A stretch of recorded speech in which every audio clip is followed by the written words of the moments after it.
Салам достор, байланышта Санчо Бей каналы. Бүгүн 2020-жылы чыккан кол буланган аттуу тасманы көрөбүз. Өмүр бою үйүнөн чыкпай майып болуп чоңойгон кыз апасы тууралуу өтө коркунучтуу маалыматтарды биле баштайт. Анда эмесе көңүлдү тасмага коюп, шашпай олтуруп аягына чейин көрүүгө даяр болуп калсаңыздар баштай берели.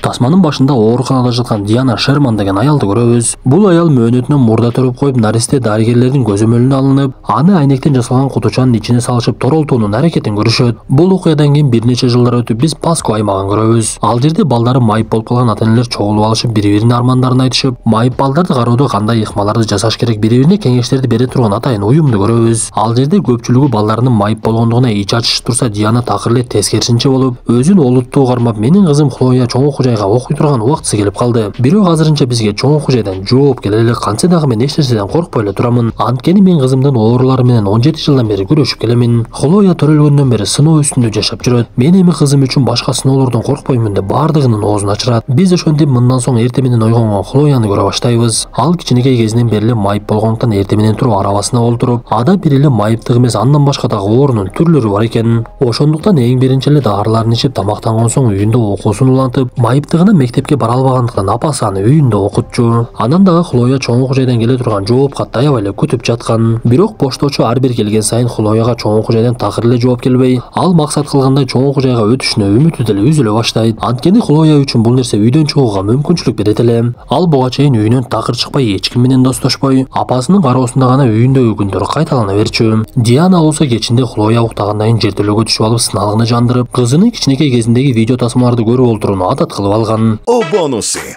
Это так выгодно! Мы покупаем что-то каждый день. Так давайте получать за это бонусы. Радуйте себя и получайте бонусы. Заботьтесь о близких и получайте бонусы. Общайтесь с друзьями и получайте бонусы. Тратишь, получаешь бонусы, закидываешь их на баланс. И связь бесплатная получается. Ну, классно же! Эртеси күнү дагы почтачы келип Хлояга шашып бара жатса, каттарды апасы алып, чоң окуу жайдан дагы деле кат келбептир деген жаман кабарын айтат. Бул убакта апасы Дыйкан базарга барып үйүнө тамак аш алып келген болчу.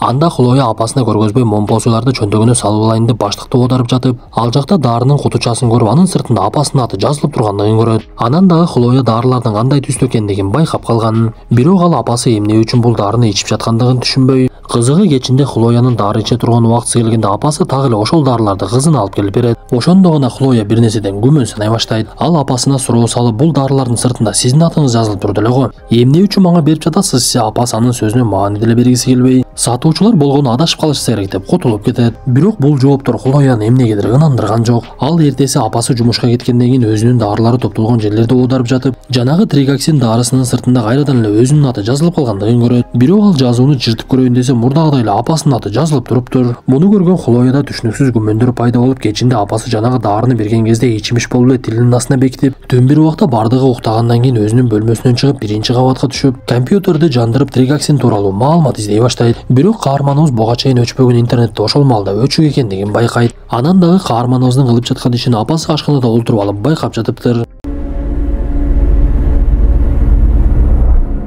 Кантсе да жашоо уланып, каарманыбыз эрте менен турса, апасы бирөөгө коңгуроо кылып эле урушуп жатыптыр. Көрсө интернет жок болгондуктан ал интернет койгондор менен талашып, биздин интернет өчүп калды, качан жандырып бересиңер десе, алар айдын аягына чейин жанбайт деген жообун беришет. Муну уккан Хлоя эмне кылышын билбей бөлмөсүнө чыгып, терезеден караса, апасы эшикте иш кылып жүргөн. Ал анда үйүндөгү байланыш аппараты менен ар кайсы адамдарга коңгуроо кылып, алардын интернети бар болгон болсо, тригоксин дарысы тууралуу маалымат алып бериңизчи деп сурана баштайт. Хлоя коңгуроо кылганча терезеден кайра апасын карап, ал чалган адамдар жооп бергиси да келбей, акыр аягы бир балага туш келсе, ал тригоксин тууралуу маалымат бере баштайт. Бул өтө күчтүү жана кымбат баалуу дары экен. Ал жүрөк оорусуна жардам берет деп жазылып турат. Анда анын түзү кызыл экен десе, Хлоя эмне кылышын билбей калат. Анткени Хлояга тригоксин деп апасы берип жаткан дарынын түсү көкмөк болчу. Ошентип каарманыбыздын апасына болгон күмөнү такыр эле көбөйүп, ал тамактанып жаткан учурда апасына жакшы сүйлөп, биз көптөн бери кинотеатрга бара элекпиз го. Азыр кинотеатрларда Ефрит деген тасма коюлуп жатыптыр. Ошого барып келеличи десе, апасы дароо эле макулдугун берип алып жөнөйт. Анда Хлоя бөлмөсүнө кирип, буга чейин ичип жаткан дарыларын чөнтөгүнө салып, кинотеатр жайгашкан жердин айылына чөйрөсүнөн дарыкана издей баштайт.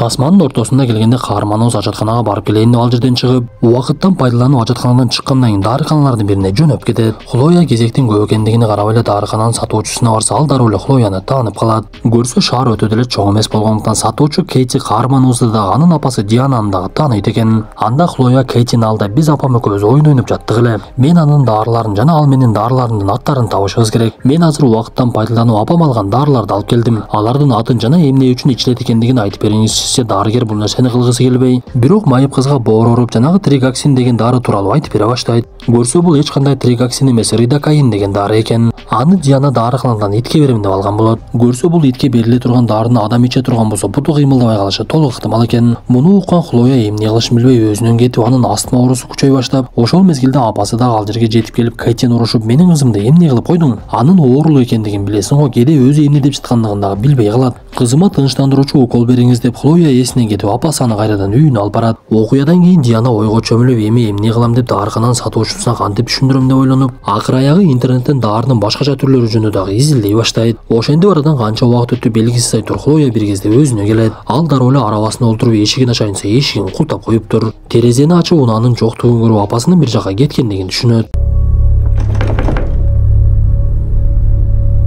Анда Хлоянын оюна башка нерсе келип, ал терезе аркылуу чыгууну чечип, ал жерге апасы калтырып койгон тамакты жеп курсагын тойгозуп алып терезе менен чыгып жөнөйт. Каарманыбыз бутун кыймылдата албагандыктан колу менен сүйрөлүп, тамбаш менен жүрмөлөп, апасынын бөлмөсүнө жетип терезени сындырып ал жакка кирет. Бирок ошол мезгилде Хлоя көп күч жоготкондуктан анын астма оорусу күчөп эле дем алуусу кыйындай баштайт. Ал сүйрөлгөн бойдон апасынын бөлмөсүнө чыгып, өзүнүн бөлмөсү жакка жөнөп, сыртынан жабылган эшикти ачып болгон күчү менен ингаляторуна жетип барат. Бирок тоскоолдуктар аны менен эле бүтпөй, каарманыбыз экинчи кабаттан биринчи кабатка өтө турган аппаратты дагы Диана үзүп салып.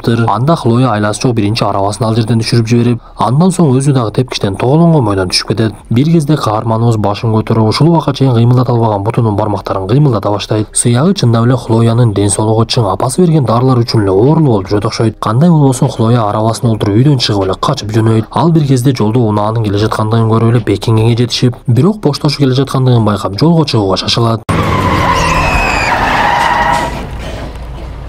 Анда пошточу Томми каарманыбызды унаасына салайын деп жатса, ал жерге Диана дагы келип калып, каарманыбыз Томго бардык нерсени айтып бергенден ал Диананын кызына жакындатпай коет. Анда Диана ызы чууга түшүп, сен эмнеге мага ишенбей кызыма ишенип жатасың? Анын оорулуу экендигин билесиң го, ал кээде эмнени сүйлөп жаткандыгын деле билбей калат. Сен бизге ар дайым келип каттарды таштап кетесиң го, мен сага бир деле жамандык кылбадым эле. Кантип өзүмдүн кызыма жамандык кылып калайын десе, Том анын сөзүнө такыр ишенбей, мен Хлояны колу буту канжалаган абалда таптым. Ал болсо бул нерсенин бардыгына сени күнөөлөп жатат. Биринчи тартип сакчыларга баралы, ошолор чечсинсе Диана айласы жок көңгөнгө туура келип, мен силердин артыңардан унаамды айдап барам деп эле унаасын ачып алып бир нерсени издей баштайт. Коробки будут падать, ты. Диана бир кезде Томго уколун сайып аны уктатып салып, муну көргөн Хлоя катуу чочуп эсин жоготот. Ошентип арадан бир канча убакыт өтүп, Томдун канжалаган денеси сүйрөлүп бара жаткандыгын көрөбүз. Хлоя болсо үйдүн жертөлөсүндө эсине келип, айлана чөйрөсүн карап, арабасы чынжыр менен байланып тургандыгын көрөт. Ал бир кезде жертөлөнү изилдеп жатып, ал жакта каттардын топтолгондугун көрүп, өзүнө чоңку жайлардын биринен эч агылы чакыруу келгендигин көрөт. Ал мындан соң дагы оодарынып жатып, ал жерден сүрөттөрдү таап алып, өзүнүн кичинекей кезиндеги сүрөттөрүн көрүп, буту эч кандай оорукчан эмес эле баса ала тургандыгын байкайт. Анан дагы ал жерден документтерди көрүп, көрсө тасманын башында Диана төрөгөн кызынын атын Хлоя коюп, ал мөөнөтүнүн мурда төрөлгөндүгү үчүн 2 саат эле жашап чарчап калыптыр. Андан соң каарманыбыз гезиттен кыркылган өзүнүн чынык аты энесинин сүрөтүн көрөт. Анткени ал жерде кичинекей наристе төрө түйүнөн жоголду деген маалымат турган. Көрсө Диана жаңы эле төрөгөн жалгыз кызынан айрылгандан кийин эмне кылышын билбей, кайгыга батып төрө түйүндөгү жаңы төрөлгөн наристелерди карап олтуруп, кичинекей наристелердин бири каарманыбыз Хлояны уурдап кетиптир. Ошол замат эле Диана өзү ал жерде пайда болот. Анда каарманыбыз жини келип, сен менин чынык апам эмес турбайсыңбы? Мени эмне үчүн уурдап кеттиң? Менин ден соолугум дагы чың экен эле го. Эмнеге мага ар кайсы дарыларды берип майып кылып койдуң десе, Дианага жооп берип, мен сени өзүм төрөгөнмүн, сен менин кызымсың. Ал сүрөттөргө, кагаздарга маани деле бербей эле кой. Мен сага ушул убакка чейин бир дагы жамандык кылбай бактым го. Дүйнөдө менчалык сени эч ким жакшы көрө албайт деп өзүн аябай башкача алып жүрүп, биз ушул жерде Диананын бир аз акылынан тайкыраак оорулуу экендигин байкайбыз. Анда Хлоя болбой эле, сен менин апам эмесиң десе, Диананын бир кезде жини келип кетип, экинчи бөлмөнү алып чыгып, ал жактан дарыгерлик аппарат алып чыгып, суюктуктарды алып чыгып эле шприцке толтура баштайт. Муну көргөн Хлоя коркуп кетип, мага саят окшойт деп эле араңдан жөрмөлөп жанагы бөлмөгө барып бекинип алат. Каарманыбыз ошол жерден буга чейин ичип жүргөн дарылардын чыныгы идиштерин көрүп, алардын арасынан адамдын денесине зыян келтире турган суюктукту ичип алат. Бул убакта Диана эшикти ачып, Хлоянын өлүм алдында жаткандыгын көрүп, айла жоктон тез жардам чакырат. Дарыгерлер Хлоянын ичин тазалашып алып бир кезде өзүнө келип, бул убакта Дианага дарыгерлер жагдайды түшүндүрө башташат. Кызыңыз өзүн-өзү өлтүрүүгө аракет кылыптыр. Бул жерге психолог келмейинче биз кызыңызды ооруканадан чыгара албайбыз. Ал сөзсүз психологдун көзөмөлүнөн өтүш керек деп айтып, бул убакта өзүнө келген Хлоя алы жоктугунан такыр кыймылдай албай калгандыгын түшүнөт. Ал жанында турган Медайымга белги бергенге аракет кылып, бирок ал такыр эле түшүнбөй, акыры колуна калем берип кагазга жазып бериңиз деп айтат. Ошол маалда эле ооруканада үн белгилер чыгып, Медайым башка жакка шашылып кетет. Көрсө бул нерсени Диана кылып, дарыгерлер алаксып турган кезде каарманыбызды алып качып кетүүнү чечиптир. Бир кезде анын ою ишке ашып, арабага олтургузуп алып, Хлояны алып жөнөп, Хлоя алы жоктугунан кыймылдай албай эч кимден жардам сурай алган дагы жок. Бул убакта Медайым кайра келип, Хлояны ордунан таппай калып, ал баракка апам деп жазып койгондугун көрөт. Ошондо гана Медайым бардык нерсени түшүнүп, ал жердин күзөтчүлөрү каармандарыбызды издеп жөнөп, бул убакта Диана Хлояны сүйрөп бара жатып, колуна тапанчасын алат. Алар тепкичке жетип калган мезгилде артынан күзөтчүлөр жетип келип, Диана тапанчасын көзөгөн мезгилде күзөтчүлөр аны колуна атып жиберет. Анда Диана тепкичтен тоголонуп эле ылдыйга түшүп, башы канжалап жатып калат. Ошентип бул окуядан кийин арадан 7 жыл өтөт. Хлоя өзүнүн ата-энесин таап турмушка чыкканга дагы жетишип, күйөөсү экөө кыздуу дагы болушат. Бул убакта Хлоя зыяндуу дарыларды ичпей калгандыктан анын буту акырындан иштей баштап, бирок дагы деле майып арабасында жүргөн. Көрсө ал бул күнү апасына жолукканы жиндиканага келиптир. Бул убакта апасынын да денеси шал болуп, ооруканадан чыкпай жатып калган болот. Анткени Хлоя ага келген сайын жини келип, апасы буга чейин өзүнө берген тригоксин дарысын ала келип, аны тилинин алдына бекитип келип, апасына бере баштаган жерден тасма аягына чыгат. Достор, тасма жакса мыкты белгисин басып, оюңуздарды сөзсүз калтыра кетиңиздер. Анда эмесе кийинки тасмадан жолугушканча ден соолукту жакшы карап, 6 саныбыз амандыкта бактылуу жашайлы.